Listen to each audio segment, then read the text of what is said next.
साथियों नमस्कार। साथियों, जम्मू कश्मीर में कुछ ऐसा हो रहा है जिसकी चर्चा तो ज्यादा नहीं हो रही, लेकिन वहां पर अब धीरे धीरे सफाई का अभियान चालू है। ये अभियान ठीक उसी तरह का है जैसा यूपी में लंबे समय से चालू है और योगी महाराज यूपी में कोने कोने से ऐसे लोगों को छांट रहे हैं जो बदमाशी करते हैं, हंगामा करते हैं, दंगा करते हैं। आप कहेंगे ऐसा क्या हो गया? तो साहब, यूपी में आपको जिस तरह से पता है कि दंगाइयों को इस समय कहीं भी कोई राहत नहीं मिल पा रही है, उसी तरह से अब कश्मीर में मॉडल लागू किया गया है, जिसमें शुरुआत की गई है कश्मीर की मस्जिदें तथा इस तरह के जितने भी रिलीजियस प्लेसेस हैं वहां से। हुआ यह है कि वहां की मस्जिदों में जितने भी बड़े बड़े इमाम हैं या जो उसको चलाने वाले रिलीजियस वहां के पर्सन्स हैं, उन सभी की इस समय जांच चल रही है। हर मस्जिद में जाकर के सर्चिंग चल रही है। उसको चलाने वाले जितने भी वहां पर मौलवी मौलाना जो कुछ भी है, उनकी जांचें चल रही हैं। ऐसा कोई भी पर्सन जो वहां पर जरा भी सस्पेंस रखता हो, उसके घर का पता लगाया जा रहा है, उसकी बैंक डिटेल्स का पता लगाया जा रहा है, यहां तक कि उसके मोबाइल के IMEI नंबर तक का भी पता लगाया जा रहा है। अगर वो सिम बदल बदल के भी काम करेगा तब भी पकड़ा जाएगा, क्योंकि दिल्ली ब्लास्ट जो हुआ था वो किस तरह से अल फलाह यूनिवर्सिटी से जुड़ा हुआ था और वहां पर पढ़ने वाले लोग किस तरह से कश्मीर से जुड़े हुए थे, और कश्मीर में भी यूनिवर्सिटीज कॉलेज में उनके अलग अलग जगहों पर किस तरह से सामान रखे हुए थे, वो सब इस बात को बयां करते हैं कि नेटवर्क बड़ा तगड़ा है, जो न सिर्फ केवल एक शहर तक सीमित है बल्कि अलग अलग रिलीजियस प्लेसेस, कॉलेजेस, इन सब का इसमें इन्वॉल्वमेंट है। इसलिए छानबीन सब जगह की करनी पड़ेगी। वही चीज चल रही है। इस बात को लेकर के वहां का एक स्पोक पर्सन है MMU का, उसने कहा है कि जिस तरह से पुलिस जांच कर रही है, ये कोई रेगुलर जांच नहीं है। ऐसा लग रहा है कि पुलिस किसी भावना के तहत जांच कर रही है। ठीक है, कर रही है। उसके साथ ही ये भी देखा गया कि पुलिस ये कह रहा है कि मॉस्क की आइडियोलॉजी रखने वाले जो लोग हैं, जैसे कि बरेलवी जो होते हैं, हनाफी जो होते हैं, देवबंदी होते हैं, इन सब की जांचें ज्यादा हो रही हैं। साथ ही ये भी कहा गया है कि इनके बारे में ये भी पूछा जा रहा है कि ये कहाँ कहाँ जाते हैं, कहाँ कहाँ पढ़ते हैं, अगर कोई पढ़ने वाला है तो, काम करते हैं तो कहाँ करते हैं, जहाँ काम करते हैं उनसे भी पूछा जा रहा है। इनके IMEI नंबर, जैसा कि मैंने आपको बताया, उसको भी लिया जा रहा है और यहाँ तक कि इनके बैंक डिटेल्स को भी अपने पास रखा जा रहा है। पुलिस उसके बारे में भी जानकारी ले रही है। अर्थात हो क्या रहा है, जैसा कि आप जानते हैं कि जो बताया जाता था जो हमें 2.5 फ्रंट से लड़ना है, ये अब 3.5 हो गया है, जिसमें अब 3.5 क्या, ये 4 फ्रंट नजर आते हैं। पाकिस्तान, चाइना, बांग्लादेश और इंडिया में रहने वाले ये लोग। इंडिया में रहने वाले इस तरह के लोग ज्यादा घातक हैं, जो हम देख चुके हैं पिछले दिनों। अब जिस तरह से कश्मीर के एक एक मस्जिद में, वहां के एक एक मौलवी के यहां जिस तरह से छापा सा पड़ रहा है, जांचें चल रही हैं, उससे ये सब तिलमिलाए हुए हैं। सबसे ज्यादा तो महबूबा मुफ्ती तिलमिलाई हुई हैं। देखिए, महबूबा मुफ्ती का तो कहना यह है कि जिस तरह से पुलिस प्रोफाइलिंग हो रही है, ये मुस्लिमों के जो फेथ है उनके साथ एक तरीके से उसके साथ खिलवाड़ हो रहा है, उसके साथ बदतमीजी की जा रही है, ऐसा ये कह रही हैं। आपने कभी भी महबूबा मुफ्ती को इतना मुखर होते हुए आतंकी हमले की बात सुना है कि आतंकी जो हमला हुआ है गलत हुआ है, जो भी लोग हैं उनको सजा दो? कभी नहीं सुना होगा। ये कभी इनकी जांच पड़ताल हो जाए तो ये तिलमिला जाते हैं। जांच ही तो हो रही है, तिलमिला क्यों रहे हो? हमारी कोई जांच कर ले आकर, हम बिल्कुल नहीं तिलमिलाते। हम सही हैं तो सही हैं, जो गड़बड़ होता है वो ज्यादा तिलमिलाता है। ये किस तरह से पाकिस्तान से जुड़े हुए हैं, ये धीरे धीरे सब छन करके आ जाएगा। एक चीज पर गौर और करिएगा आप, ये महबूबा मुफ्ती और उमर अब्दुल्ला जैसे जो लोग हैं, नेशनल कॉन्फ्रेंस जो वहां की पार्टी है, ये पार्टी कभी भी आपको कश्मीर से बाहर फैलती हुई नहीं दिखाई देंगी। अब जैसे TMC है वेस्ट बंगाल की, वो वेस्ट बंगाल में भी चुनाव लड़ती है और धीरे धीरे कोशिश करती है गोवा में भी चुनाव लड़के देख लें, यूपी में 1 आध सीट पे लड़के देख लें, बिहार में 2-4 सीटों पे लड़के देख लें। थोड़ा फैलते हैं उस राज्य से बाहर आकर के, ये नहीं फैलती हैं।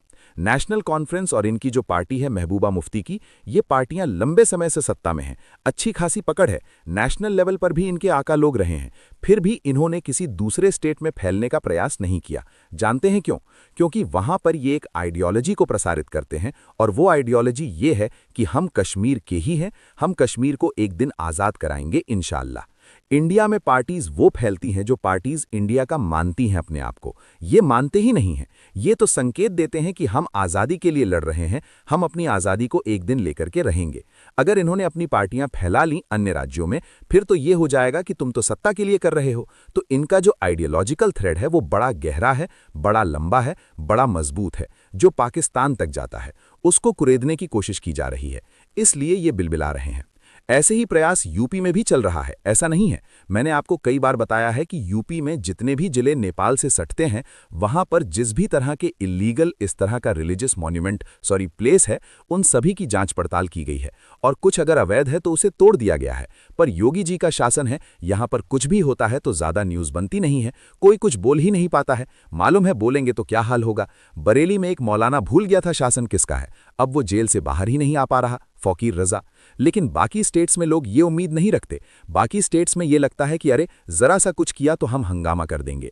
यूपी में करके देखो तो यूपी की बातें इतना पता नहीं चलती। हाँ, लेकिन यह है कि यूपी में कार्रवाई होती रहती है। सरकार चाहे तो क्या नहीं हो सकता, और योगी जी जिस तरह से चल रहे हैं उस तरह से सफाई करके रहेंगे, और सफाई होना जरूरी है। जो आदमी हिंदुस्तानी होगा, भारत का होगा, वो इस सफाई को सपोर्ट करेगा। अच्छा, इसमें ये भी कह रही हैं कि आप केवल मस्जिदों को और इस तरह के इमामों को, मौलानाओं को, इन्हीं के बारे में जानकारी ज़्यादा क्यों ले रहे हो? यहाँ पर मंदिर भी हैं, यहाँ पर गुरुद्वारे भी हैं, उनको भी जांच पड़ताल करो। तो पहली बात तो तुमने मंदिर गुरुद्वारे तुमने छोड़े ही नहीं हैं वहाँ पे, और दूसरी बात, एक भी मंदिर गुरुद्वारे का एग्जाम्पल बता दो जिस तरह की टेररिस्ट एक्टिविटी में इन्वॉल्व रहा हो, या वहाँ से कभी कोई असला मिला हो, कोई बारूद मिला हो, कभी नहीं मिला। इसी पर एक खबर मैं आपको और बताता हूं। आपने कभी इस बारे में भी कुछ दिन पहले सुना होगा कि रियासी में, वहीं जम्मू कश्मीर में, जम्मू के रियासी में एक कॉलेज खुला था, मेडिकल कॉलेज। उस मेडिकल कॉलेज की मान्यता रद्द कर दी गई है और उस मेडिकल कॉलेज को लेकर के बड़ा हंगामा हुआ। लोगों ने हंगामा किया और बाद में उसे बंद करना पड़ा। नाम है श्री माता वैष्णो देवी मेडिकल इंस्टीट्यूट। ये इंस्टीट्यूट मेनली प्राइवेट है, लेकिन सरकार भी इसमें थोड़ा बहुत फंड देती है। इस मेडिकल कॉलेज में जो ज्यादातर फंडिंग आती है वो हम जो वैष्णो देवी मंदिर में चढ़ावा चढ़ाते हैं उससे फंडिंग आती है। ठीक है साहब, हिंदुओं के चढ़ावे से फंडिंग जा रही है, सरकार का भी थोड़ा बहुत समर्थन है। इसमें 50 सीटें थीं, अभी खुला है, पहले पहले ही बैच था इसका। 50 सीटें थीं, 50 में से 42 सीट्स मुसलमानों को दी गई हैं।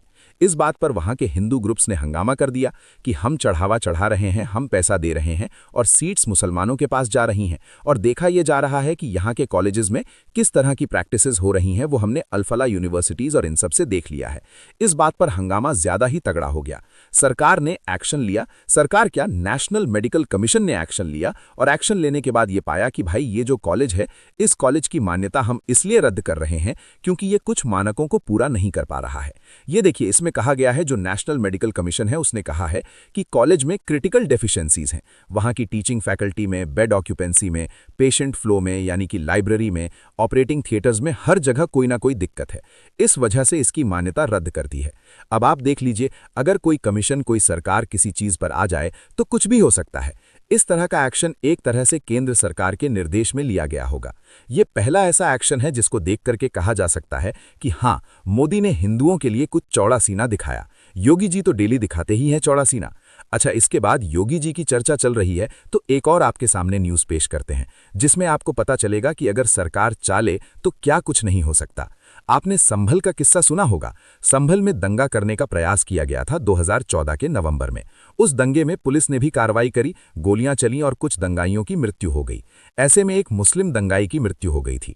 उसके पिता ने वहां की लोकल अदालत में, डिस्ट्रिक्ट कोर्ट में केस फाइल कर दिया अनुज चौधरी के खिलाफ कि इन्होंने मेरे बेटे को गोली मार दी। अब अनुज चौधरी ने दंगाइयों को गोली मारी तो उसका बेटा मर गया होगा। इसके बाद वहां की अदालत ने अनुज चौधरी को एक तरह से सस्पेंड करने के लिए कहा, एफआईआर करने के लिए कहा। अब एफआईआर तो पुलिस ही करेगी, वहां के एसएसपी करेंगे। वहां के एसएसपी ने ये एफआईआर करने से मना कर दिया। कर ले कोर्ट, क्या कर लेगी। साथ ही जिस जज ने ये फैसला सुनाया था उनके साथ वैसे तबादले कईयों के होने थे, 14 और जजेस के तबादले हो गए और उनको शाहजहांपुर या सुल्तानपुर भेज दिया गया है। जिस जज ने यह फैसला सुनाया था कि अनुज चौधरी पर एफआईआर होनी चाहिए, उन जज का नाम था विभांशु सुधीर। इन्होंने इस तरह का एक जजमेंट दिया था। अब जो जज वहां पर पहुंचे हैं, मुख्य न्यायिक मजिस्ट्रेट बनके, सीजीएम बनकर के, उनका नाम है आदित्य सिंह। और आदित्य सिंह जज वही हैं जिन्होंने जामा मस्जिद के सर्वे का आदेश दिया था। अब आप समझ जाइए कि किस तरह से चीजें हो रही हैं और किस तरह से जा रही हैं। अब आप ये देखिए कि देखिए, आदित्य सिंह ने ही संभल के श्री हरिहर मंदिर बनाम शाही जामा मस्जिद दावे पर सर्वे के आदेश दिए थे। आदित्य कुमार सिंह को प्रमोशन दिया गया है, ना तो एफआईआर हुई अनुज चौधरी पर क्योंकि वो वहां से अब उनका तबादला हो चुका है, ना किसी तरह का कोई सस्पेंशन हुआ। जिन जज ने आदेश दिया उनका तबादला हो गया क्योंकि वो एक चालू प्रक्रिया थी तो हो गया और काम चालू है। न जाने कोर्ट के कितने बार ऐसे आदेश आए कि बुलडोजर एक्शन रुक जाना चाहिए। ये जो नाम देख के आपने पेमेंट का मेथड जो बनाया है, इसको रोक देना चाहिए। आपको याद होगा कि जब कावड़ यात्रा चल रही थी तो योगी जी ने एक आदेश दिया था कि जो भी छोटी बड़ी स्टॉल लगा के बैठे हैं, दुकान लगा के बैठे हैं, सबको अपना नाम डिस्प्ले करना होगा। क्योंकि होता ये था कि नाम कोई हिंदू का है और जब पेमेंट करने जाओ तो मुस्लिम निकलता है। तो कोर्ट ने इस पर रोक लगा दी थी, लेकिन फिर किसी ना किसी तरह से ये चीज चलती रही। योगी जी एक परफेक्ट एग्जाम्पल सेट कर रहे हैं कि किस तरह से प्रशासन चलाया जाता है, और ये बात बात पर डेमोक्रेसी और तमाम तरह के जो बहाने बना के चीजों को रुकवा दिया जाता है, इस सब से भी पार पाई जा सकती है। आपको अगर कानूनी दांव पेच आते हों तो अपने कर्मचारियों को बचाया जा सकता है, अपने प्रशासन को बचाया जा सकता है। सरकार प्रशासन के साथ खड़ी हुई है, इसलिए प्रशासन ये सब कर पा रहा है, वरना किस हाल में यूपी को रखा था इन लोगों ने, समाजवादी पार्टी ने, बीएसपी ने, हम सब जानते हैं। इसीलिए अगली साल चुनाव है यूपी में, कभी भी ऐसी कोई गलती ना कर देना कि योगी जी ने जो 9 साल में थोड़ी बहुत सफाई करी है, इसको फिर वो 9 मिनट में वैसे ही कर देंगे जैसा पहले था। तो योगी मॉडल के तर्ज पर थोड़ी बहुत हिम्मत जम्मू कश्मीर के उस कॉलेज में दिखाई गई, वहां की मस्जिदों में जो इस समय प्रोफाइलिंग चल रही है वो दिखाई गई। योगी